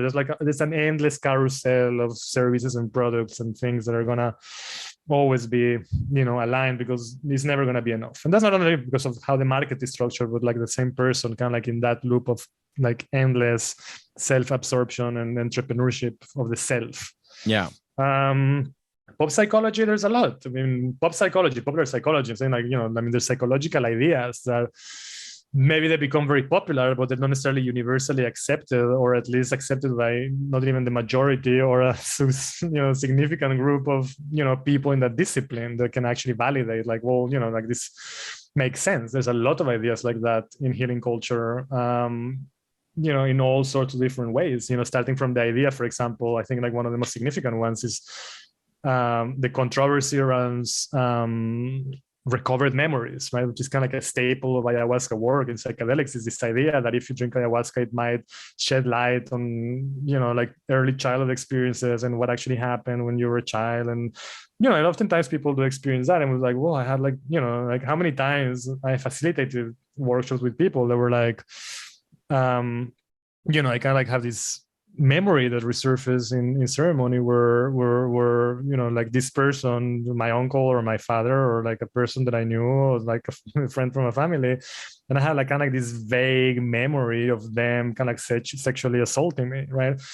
And this is an incredibly tricky thing to navigate because, I mean, what are you going to say to that person? You're going to obviously kind of will validate the experience to the extent of like how that felt and whether it felt was real, but you can't allow them to take things literally and say, well, that memory, let's say it actually happened 100%, and you need to go and confront that person and like go to the police. I mean, this is an incredibly tricky territory to navigate, and there's a lot of, it should be kind of like pretty obvious that these things require a lot of nuance and interpretive qualities and critical thinking and understanding that recovered memories need to be taken with a huge grain of salt, because even within kind of like the psychological disciplines, there's a huge debate that has been raging for decades about the validity of recovered memories. Because, I mean, ayahuasca and plant medicine is not the only technique that has kind of like surfaced in the history of things that like purportedly kind of like allow you to kind of remember things that you suppress or repress. And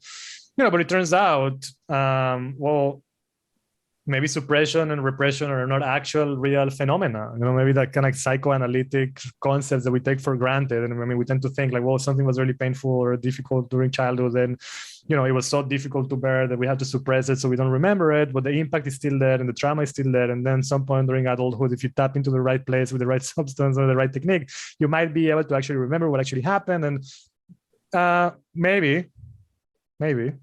Yeah, very likely no. I mean, we do know that memory works in very tricky ways. We know that most of our memories are confabulations, that we never really remember things the way that they happen, that our memory is extremely fallible, that our imagination plays a huge role in how we remember things, that the narratives and ideas and identities that we have about ourselves and the world greatly structure what we think are objective memories. So there's a whole range of things that can go wrong in that scenario when a person thinks that they lived something that actually happened, and maybe it did and maybe it didn't, and how do you approach that? So that's just one example. I mean, recovered memory is a huge debate and controversy that's still happening within psychology. But again, like one of the staples of plant medicine work, right? Like, well, you need to work on your childhood trauma, and this is the key to unlock those memories.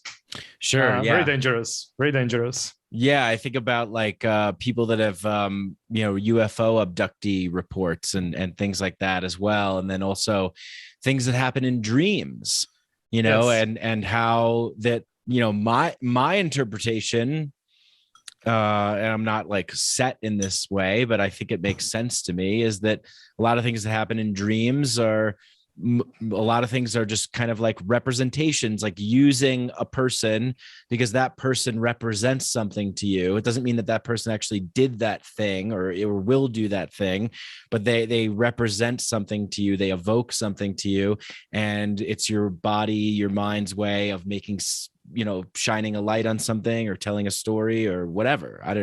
That's just one aspect. Of course, there's also like different interpretations, but yeah, I mean, it is a tricky thing when we start diving into the mind and into the endless abyss, and how do we interpret that, the frameworks that we use, the context, who we are in our lives, and what our ideologies are and beliefs and our perceptions all influence all that stuff. So yeah, it's a murky. Yeah. It is very murky and very tricky to navigate, and very important that we develop capacities for critical thinking. There's a quote that I oftentimes like to use, right? Like E.O. Wilson, who was biologist, who recently died, and he used to say something along the lines like, the real problem with humanity is that we have Paleolithic emotions, medieval institutions, and godlike technology, which is kind of like a way of saying, like, we haven't really developed the capacity to use our technology very wisely, which I think is very true when it comes to psychedelics and plant medicines. I think we have like this incredible key that unlocks this dimension of experience that is ineffable and mind-boggling.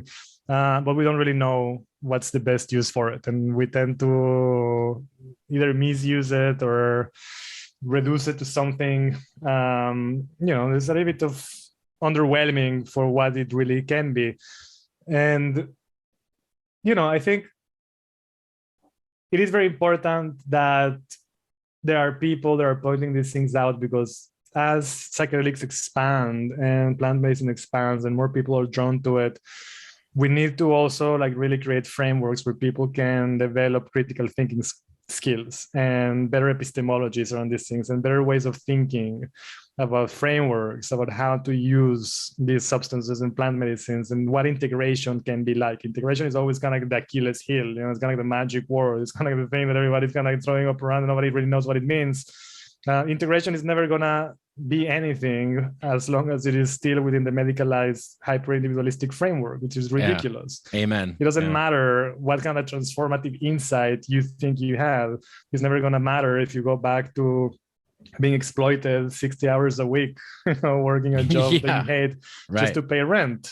Right. And you're lonely and you don't have a sense of community and you don't really see a way out of kind of the socioeconomic predicament. And, your anxiety is not really resolved, because maybe your anxiety is not really about, kind of childhood trauma. Maybe your anxiety is at least partly justified because you live in a dying planet and you don't know what the fuck is going to happen in 10 years, 20 years with global warming and the ice caps melting and nuclear war. I mean, we live in really, really, really tricky times. And I mean, any person, and he's like, well, turn off the news, like don't listen to the news, which is fine. But by the end of the day, like I think everybody has an intuition, or I mean, most personally, people. Adam, I just think that you're there's too many negative vibes right now. So I think that you just need to sit with that and go inward. And Right.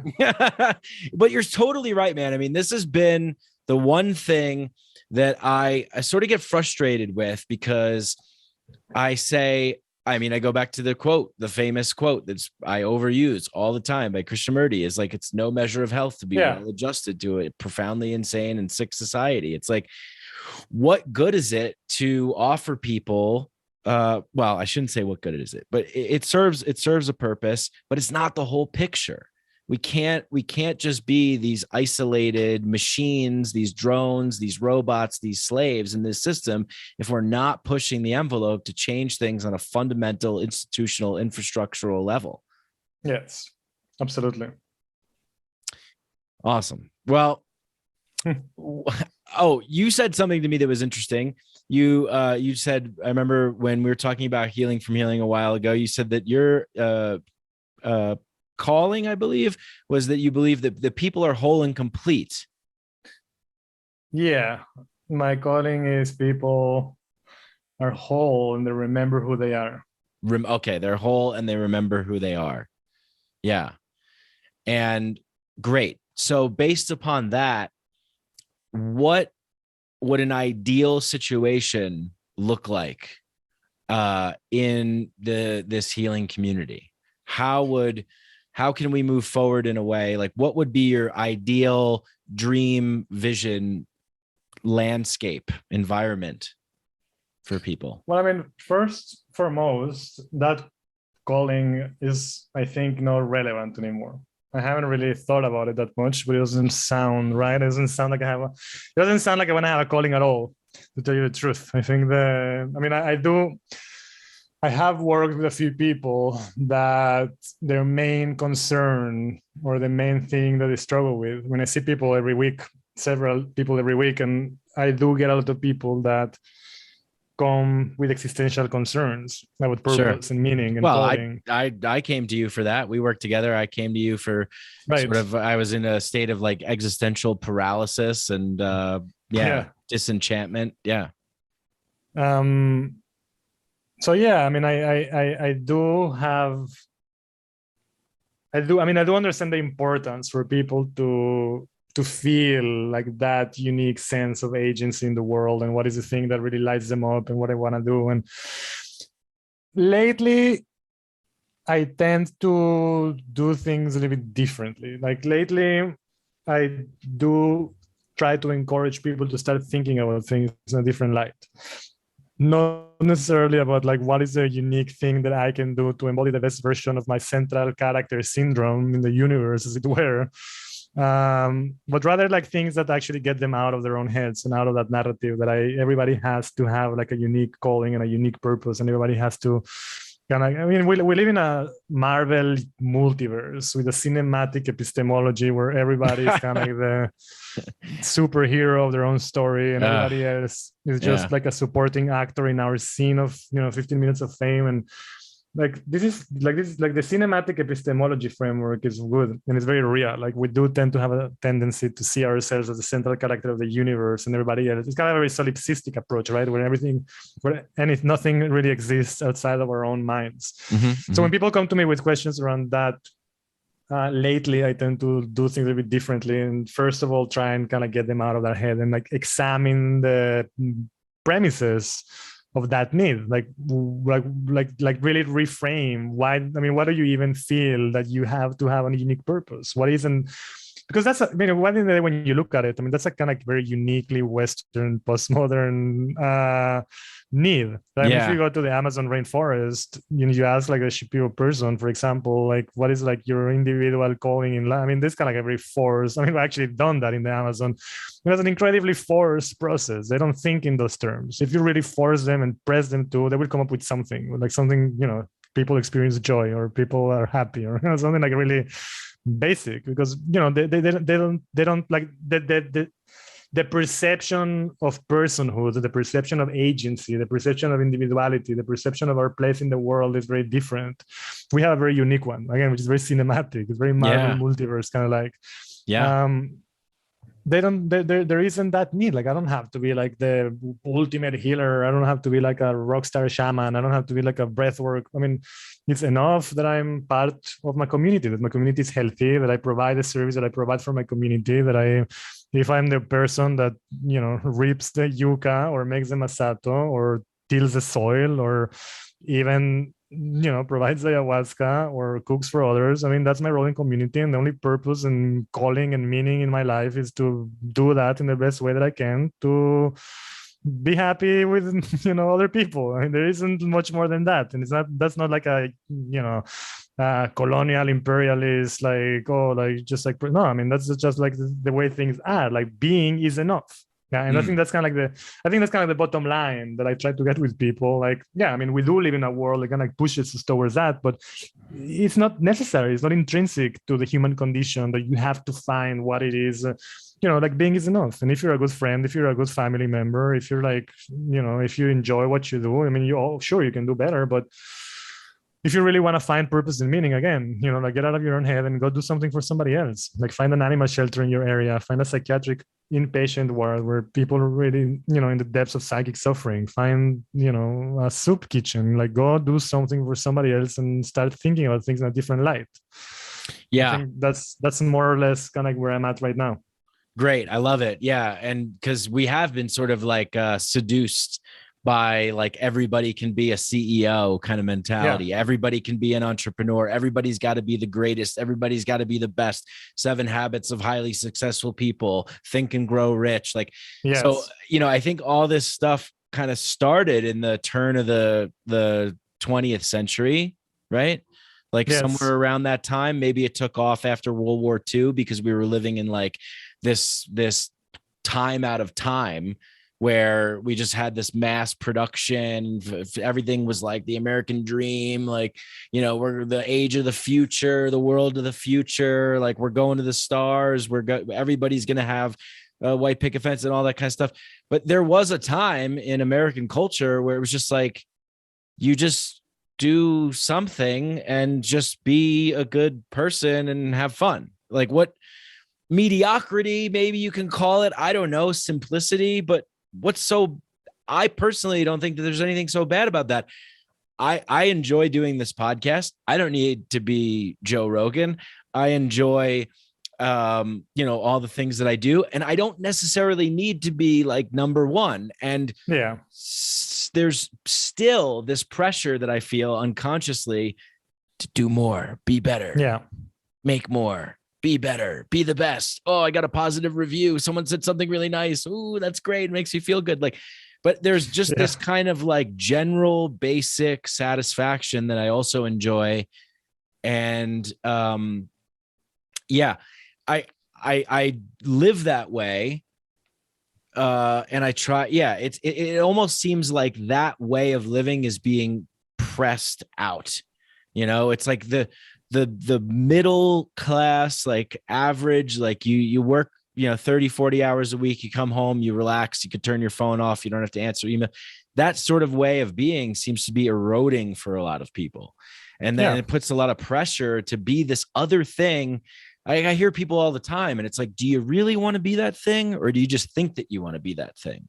Yes. Aren't you just happy with, why can't we just be happy, you know, with a tuna sandwich for lunch and talking to some friends?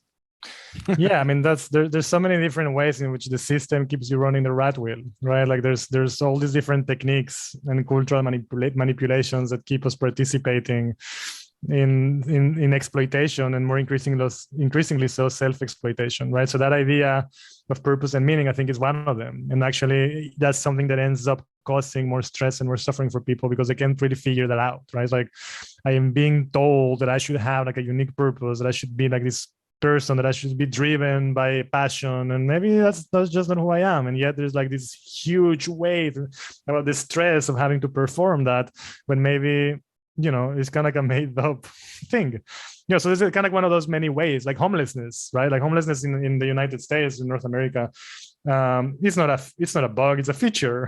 Homeless people are there by design to scare the shit out of the middle class so they can keep running the rat wheel. That's right. That's the whole point. So well, I don't want to live in a society where people don't care about homelessness. Like, well, okay, well, I mean, you have to kind of completely get out of that system, because that's the incentive that other people will have to actually do keep running it, because they don't want to end up like that. So it's a good reason why that happens. It's amazing because there's this strange thing that happens with this built-in feature where it's almost impossible. Like I feel powerless to do anything, on one hand, and I'm grateful that I am where I am and that I have what I have. But also, I've sometimes encountered people where I'm talking about this kind of thing. And they're like, well, why don't you do something about it? I'm like, well, what am I going to do? I mean, we're up against an insurmountable odds in a certain sense. So something has to sort of like break or change. There has to be some kind of dramatic shift, I think. And this is intrinsically linked to the individual communal healing, or rather the individual healing. Because one way or another, you got to be a part of the world, and the world isn't going to individually heal. So you got to somehow take that into the world somehow. I don't know. What do you think? Because I think that we've probably talked about this before, but I really just don't think that we're going to get the message and turn the ship around. I think we're going to hit the iceberg. I think we already hit the iceberg, just don't fully know it yet. The band's playing. Yeah, we're all like, oh, that's nice music. I think you're right. That's not just me. Yeah, I mean, there's kind of consensus amongst climate scientists, environmental scientists, and people in relevant fields that, pretty much kind of like we're past the window of opportunity for anything that is reversible. Right. We're already fell from the precipice. We just haven't hit the ground. We just haven't felt it. Right.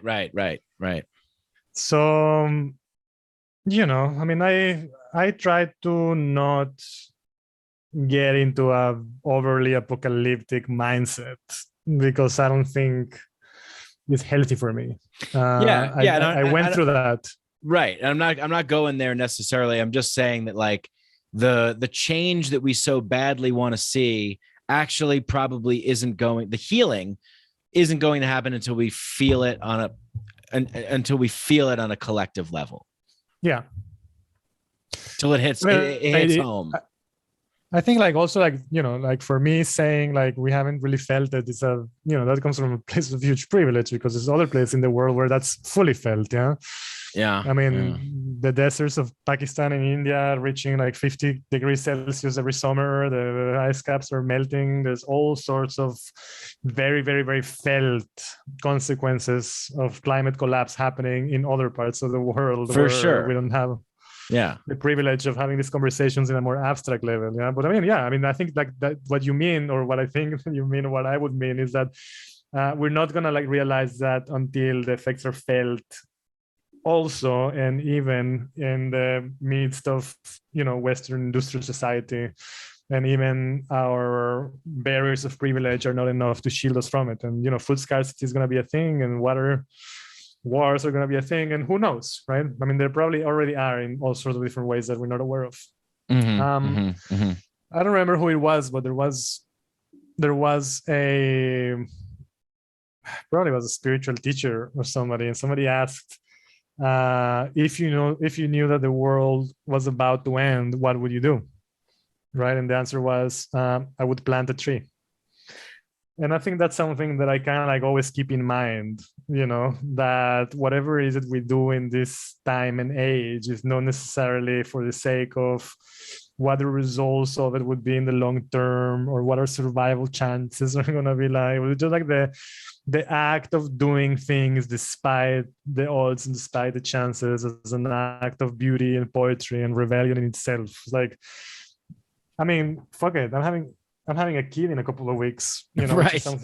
which is something that I, for so many years, I dreaded and I was so afraid of. And my main fear was always, why the fuck am I going to bring a child to this world? And what kind of world am I going to leave for her behind, and what kind of like person would do that? Like how responsible you need to be aware of the magnitude of the predicament that we face collectively, and still have the audacity to bring another person that is going to have to deal with that bullshit in the future. And here I am, about to become a father, and it was planned. So I don't even have the excuse of that being a mistake or anything. It was planned, and it was a decision that we made. And I think the rationale was something similar, like somebody's going to have to deal with that. It's going to be me for sure. It's going to happen in my lifetime, I imagine. There's going to be a new generation of people. And I think the thing that really balance the decision-making process, and maybe this is a rationalization. I think it might be a rationalization, but the thing that really tip the balance when we were trying to make sense of family was the idea that because I don't see any viable solutions and I don't have much hope that humanity is going to make it through, it doesn't mean that other people wouldn't see them. It doesn't mean that they don't exist. And I think there's something about our generation that we probably don't have the right eyes or the right way of making sense of data or the right way of addressing existential threats, that there's kind of like a general sense of despair. But because we can't imagine solution, it doesn't mean that they're not there. It doesn't mean that somebody else would not. And if anybody can do that, it's going to probably be a different generation, a generation that's not going to have the privilege that we have to be distracted by Will Smith slapping Chris Rock and all sorts of like different, completely irrelevant garbage-tainment bits and pieces. But from the moment they're born and the moment they breathe, they're going to have to deal 100% of the time with coming up with solutions to existential predicaments. So that's my hope. It's a big task. I know it may be unjust, but that's the world that she's going to have to deal with. And I have hope that maybe, I know me, I know Jen. I think we can do a good job in translating. Yeah, I think you guys are going to do a great job. Yeah. And I think of it as like the fusing together of two people that creates this one person from the two that, then can sit in the shade of the tree that you're planting. So exactly. I think that's great. Awesome, man. Well, this has been a fantastic conversation. I could always talk to you, for hours and hours. I got to get going, but Healing from Healing, go to healingfromhealing.com. Yeah, healingfromhealing.com is a website where there's a blog that is updated semi-regularly. And there's a little more info about, work that I do, contact info for people who want to reach out. Seeing people individually. Consultations or longer term integration processes, so on and so forth. There's also different configurations. I'm happy to work. Right now, I don't have a whole bunch of space, but I definitely can consider, like adding one or two people to my schedule. And the Instagram page, really, which is where I put most of the memes and texts and so on and so forth. Yeah, I feel like the Instagram page is a good representation of who you are too, because you include a lot of humorous imagery and playfulness to it, which is much needed. I always appreciate that very much. Yeah, thanks everyone for listening. Go check out Healing from Healing. Micadelic, of course. Give us a rating on Spotify and on Apple Pods as well. And consider joining the Patreon. All the links are in the show notes, show description. Thank you very much. Till next time, peace. Hey, hope you guys enjoyed that episode as much as I did. Go check out Adam's stuff. Go check out my stuff. Leave us ratings, reviews, give us support. Do the things that you do in the world when you like something and make it digital, because that's the way that this thing works. And consider becoming a Patreon. I keep saying that. Consider becoming a Patreon. Consider, really monetizing your business so that you can rival Patreon and become another Patreon. Become a mega corporation. Become a patron. Links in the show notes, show description. Check it out. Leave us 5 stars on Spotify and Apple Pods. Love you. Bye.